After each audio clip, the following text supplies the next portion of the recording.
రంగారెడ్డి జిల్లా షాద్నగర్ నియోజకవర్గం కొందూర్గు మండలం తంగెళ్లపల్లి వాగులో పత్తి లోడుతో వెళ్తున్న డీసీఎం బోల్తా పడింది. పత్తి లోడుతో కాటన్ మిల్లుకు వెళ్తున్న డీసీఎం వ్యాను తంగెళ్లపల్లి గ్రామ శివార్లోని వాగు వద్ద వేసిన మట్టి రోడ్డు ఇరుకుగా ఉండడంతో అదుపు తప్పి వాగులో డీసీఎం బోల్తా పడింది. గత వారం రోజులుగా కురుస్తున్న వర్షాలకు వాగు ఉధృతిగా ప్రవహిస్తుంది. గత కొన్నేళ్లుగా వాగుపై వంతెన నిర్మాణాన్ని చేపట్టమని గ్రామస్తులు అధికారులను, రాజకీయ నాయకులను ఎంతగా వేడుకున్నా ఇప్పటి వరకు వాగుపై వంతెన నిర్మాణాన్ని చేపట్టకపోవడం వల్ల తరచూ ప్రమాదాలు జరుగుతున్నాయని, వెంటనే నిర్మాణం చేపట్టాలని గ్రామస్తులు కోరుకుంటున్నాం. మా గ్రామాల తరపున ఇది అందరి దృష్టికి తీసుకెళ్లాలి, స్పందించగలరని అధికారులను మనవి చేసుకుంటున్నాం. గత 2 సంవత్సరాల నుంచి ఇబ్బంది చాలా పడడం. పోయేసరికి ఇట్లా మన్ను పోసి వెహికల్స్ వేసినాము. ఇప్పటికీ రోడ్డు పట్టించుకోవడం లేరు. దబ్బున చేస్తే బాగుంటుందని అంటున్నాం. మేము వెహికల్స్ ఏది కానీ ఇబ్బంది చాలా పడుతున్నారు. సీకట్లు వచ్చినా ఇట్లా వచ్చినా ఇబ్బందులు ఉండేవి. బస్సులు బంద్ అవుతున్నాయి. అన్ని సౌకర్యాలకు చాలా ఇబ్బంది అవుతుంది. రోడ్డు నవపేట నుంచి మామూలు నుంచి షాద్నగర్ రోడ్డు బంద్ అవుతున్నది.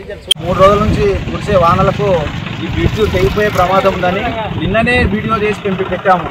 అన్ని రేటు న్యూస్లో వచ్చింది, TV9లో వచ్చింది, అన్ని న్యూస్ ఛానళ్ళకి ఇచ్చాము.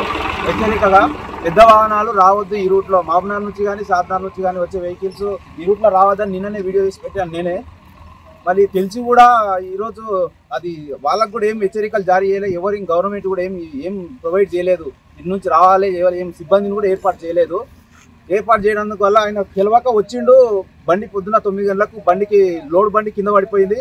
వాళ్ళకు కూడా చాలా దెబ్బలు తగ్గినాయి. చాలా మంది డ్రైవర్ కానీ కిన్నర్ కానీ దెబ్బలు తగ్గినాయి. మేము నిన్ననే చెప్పాము ఎమ్మెల్యే గారికి. గత 3 సంవత్సరాలు ఈ బ్రిడ్జి కూలగొట్టి ఇప్పటి వరకు దీన్ని పట్టించుకొని నాదులు లేడు ఎమ్మెల్యే గారు. అప్పుడు బీఆర్ఎస్ హయాంలో అంజయ్ యాదవ్ దీన్ని శాంక్షన్ చేయడం జరిగింది. దాని బిల్లులు దానికి ప్రొసీడింగ్ అనవసరంగా ఇచ్చే పనికి ప్రొసీడింగ్ ఇచ్చి అనవసరంగా ప్రతి పనులు ఆపారు. బీఆర్ఎస్ హయాంలో అన్ని ప్రొసీడింగ్ ఇచ్చారు. వీళ్ళు డబ్బులు చేయక వీళ్ళు పని సగం కంప్లీట్ చేసుకున్నారు. వీళ్ళకు ఉన్న కాంట్రాక్టర్ ఒకడే.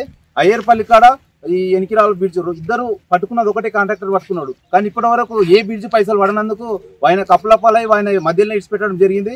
ఎమ్మెల్యే గారు కూడా ఎమ్మెల్యే దగ్గర కూడా వెళ్తే కూడా బిల్లుల గురించి ఏం నిర్లక్ష్యం వహించి ఇప్పటి వరకు బ్రిడ్జ్ కంప్లీట్ చేయకపోవడం చాలా బాధాకరం.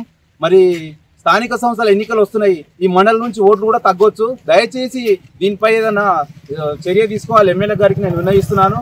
ఇప్పుడు మరి లారీ ప్రమాదం జరిగింది. ఆయన ఫైనాన్సులు పెట్టి ఎన్నో, అతనికి భూమి కూడా ఏం లేదంట. కానీ డ్రైవర్ లారీ పైనే ఆయన ఆధారపడి బతుకుతున్న ఆయన కుటుంబం.